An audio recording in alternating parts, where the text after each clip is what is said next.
जय भारत बच्चों पापा खो गए पाठ का जो उद्देश्य यानी सीख जो है वो मैं इस वीडियो के माध्यम से आप लोगों को बताना चाहूँगी। दरअसल ये कहानी जो है वो एक काल्पनिक कहानी है। बच्चों इस पाठ को हमने आप लोगों को गृह कार्य के रूप में दिया है पढ़ने के लिए।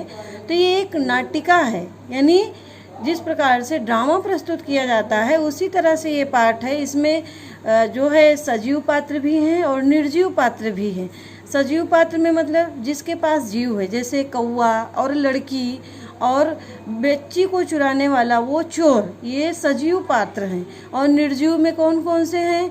बिजली का खंभा है, पेड़ है, पोस्टर पर नाचने वाली लड़की है, लेटर बॉक्स है, ये सब जो है निर्जीव पात्र हैं। तो निर्जीव पात्र कभी बोलते नहीं हैं, लेकिन ये काल्पनिक कहानी है जिसके माध्यम से हमको ये बताया गया है कि हम अभिभावक यानी बच्चों के माता पिता को अपने बच्चों को बचपन में जब वो बोलना और पढ़ना लिखना सीख जाएं, तब उनको अपने माता पिता का नाम, अपने घर का पता, अपना गली मोहल्ले का नाम, अपना ज़िला, अपना राज्य और अपना देश, इन सब के बारे में जानकारी होनी चाहिए। वो कहाँ पे रहते हैं, उनका घर कहाँ है, क्योंकि भविष्य में किस बच्चे के साथ कौन सी घटना घट जाए किसी को पता नहीं है। जैसे इस पाठ में इस बच्ची के साथ में घटना हुई कि सारे सजीव और निर्जीव पात्र पूछ रहे हैं, फिर भी उसको पता ही नहीं है कि उसके पापा का क्या नाम है, उसके घर का क्या नाम है,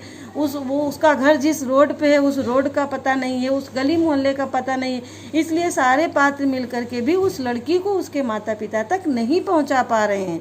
इसलिए सब लोगों ने पोस्टर पर विचार किया कि पोस्टर पर लिख देते हैं कि पापा खो गए, तो आने जाने वाले लोग उसको पढ़ेंगे और पूछेंगे कि किसके पापा खो गए।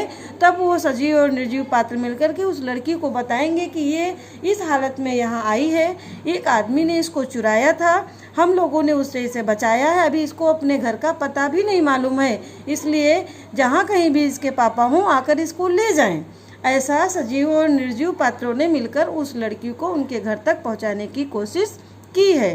तो बच्चों इस कहानी के माध्यम से हमको यही सीख मिलती है कि माता पिता को भी सोते समय, क्योंकि उस लड़की को सोते समय ही चुराया गया है, तो सोते समय बच्चों को इतना भी अकेला नहीं छोड़ना चाहिए कि कोई भी हादसा बच्चों के साथ हो जाए।